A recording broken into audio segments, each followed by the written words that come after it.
se wo hwe bedwam anope na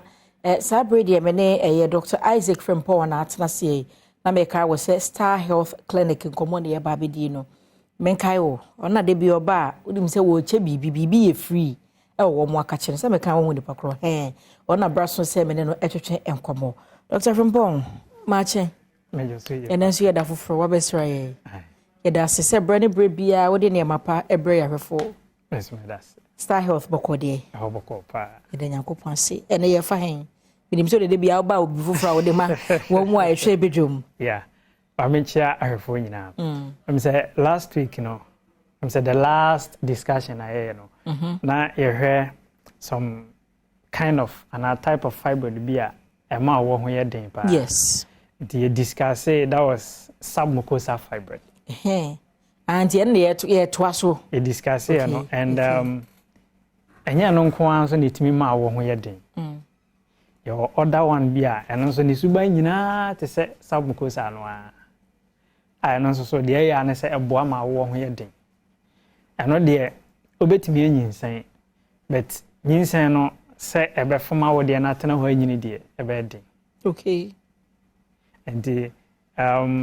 ema bebre na omo fibroid na omo tai enya miscarriage and onyinsan some few months na say no sa fibroid ne na tai dis adwuma no okay your friend no intramural fibroid and no so no said the submucosal fibroid ni nyi wo awode no wo onimu no eno so da awode no wo onimu sa okay na mostly no ya na submucosal no nyi ba awode ni inside eno so ye the same thing and this intramural fibroid no eno no said the obinya fibroid a emoja betimi atu no possible and so moja betimi atu sa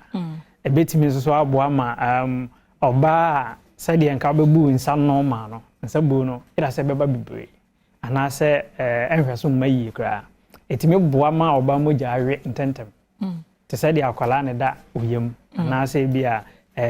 bibi yusu moja no because e feedi ewo oba no moja awo yusu no ono wa ye brebra beda ho no na wo sai enum wu moja se eda wa wodie mu nti ayesa oba sa wo oba o ma odidi a odibi nti ono abeda wodie ni mu no se de nka akwada da mu a ko bo feed on your blood any nutrients ahodo obi no ono so odidi ni padua ni mu saa pepe nti na mostly wo ma fibroid bebre na wo moja we okay bebre na moja tai obi okra anye se bebre na bleedi and into moja thyroid okay obi nso bleedi ba de bia ni moja we because fibroid na ye kese a e feedi wo wa nkasa oba no moja ya woni pedie no e feedi on that na e ba ne sa nti yo oko other foreign countries na omo kwan bi omo fa so stop fibroid ni say enyi e friend re-embolization there ya ne say omo ma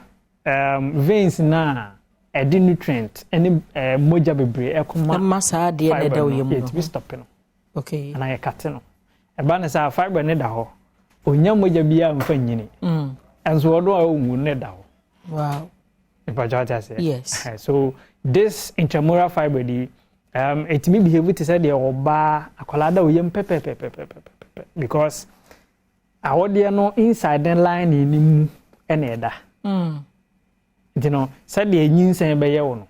sa pepepe ebetimi ama abo afono te said the oba wa nyinsan foforo no obetimi atetinta so nyina eso na fiber di ya na hye ho etimi nyi bebre a ema wode no eye kese bebre a obi ehu a obehu se onyam and signs a oba benya as nyinsan bia so de obenya you know bebre na no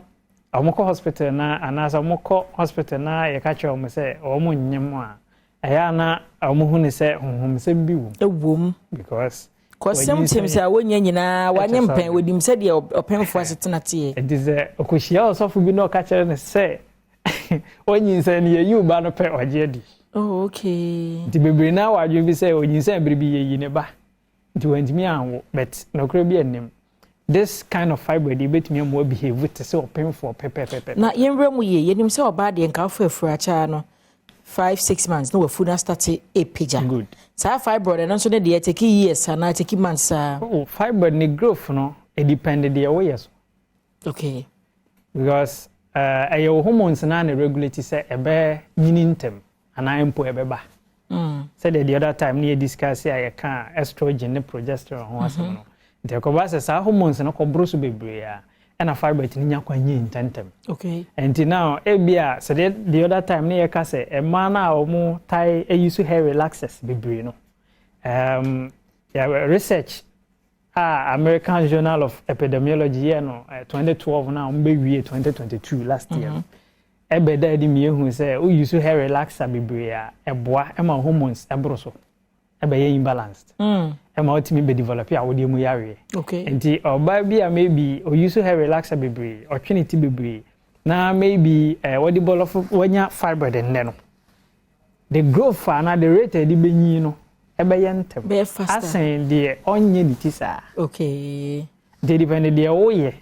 na be che say o fiber na aba no ebetimi enyini ntem ana enyini ntem nti obi betimi enya fiber within be 6 months na aye complicated kra okay aye bebre aye kakra say multiplying so nti good utwas kan na ba akopɛ na ho based on nnuane bi a wudi aye abobo bi so pen wa ha based on name bi a woye relax bi a use di yoti no ebetimi enyini ntem within some few months ubekọ na afa ubetwa foforo na ema ne na nanom nyina tetare ho but ideally no matter the woye obetwa scan na be hu se fibroid ba ko ho na betena ho 1 year 2 years no hunu se obekọ na bi abeka ho ana se eno ankasa ne size no ayekasi because the cause ma fibroid ni ba ya no emfi ho eda so ho Pajaja said yes good and you know the woye ena be che se o fibroid e be che ansa na anyi enti star health no obi ba mutimi diagnose ma ni hu se wo fibroid ehwe dodo ewo ho ene ehu hia se wo ye ne ntem ni nyina mo ye ho adwuma I say the assemble ko na say ade bia ya na very bad na are ho ne say obi have battle fibroid years but onimpo se na fibroid no edoso mpo onima se fibroid when ye onima se o fibroid okay ti bebe na nim say o ko hospital yes o fibroid nton de onim se fibroid de fibroid ba ko pe ade ba ko pe bi eda ho but bebe na beba no unse other hospitals no I say omo manage ni bi so edoso e ba ko treatment line ba ko na okay nti hu hia so munya adaje chesho mu se edoso ana edaha but unse ye no ye expert wa wode ne yare ebam yes nti ekobasa fibroid ho a e wasi ye hunu dodo ankasa a ewo ho na ye hunu say treatment no obeya kosi bri we na ni nyina afri ho okay and maybe say edoso mpo a edahin because awode ne da ho no your divisions baby property e tare no nti e bia na wode na bo fundal part ebia na ode no ebo posterior part na fundal part ho na fibroid tie nyini ntempa na say timi because ho nam ho ye pa okay awode no mu nyina ho na nam wo pa nti say u develop fibroid ho mo a timi nyini ntententem ye pa okay sana etie nti enwe obi hwe sese e fa he no hwe Star Health Clinic obi homo Star Health Clinic your branches no ebi o Kaswa okay Kaswa Otacity Akwele Otacity ho onye du Otacity ho a taxi rank bi ho obi so bia obecho Star Health Clinic and your branch Kumasi branch no so ewo ejoso kwamu ekwan no ho kwamu ho no mo a for junction no so ho ye be Baptist church no chano so sa afuma me sunya no so ye ofia pray e bia Nigerian bank o no a na German South so ye Japekrum fitemu doma hinkron so ye SS locus area ho a okay na fa number we e bia na be pese obefre number be friend no 0249 200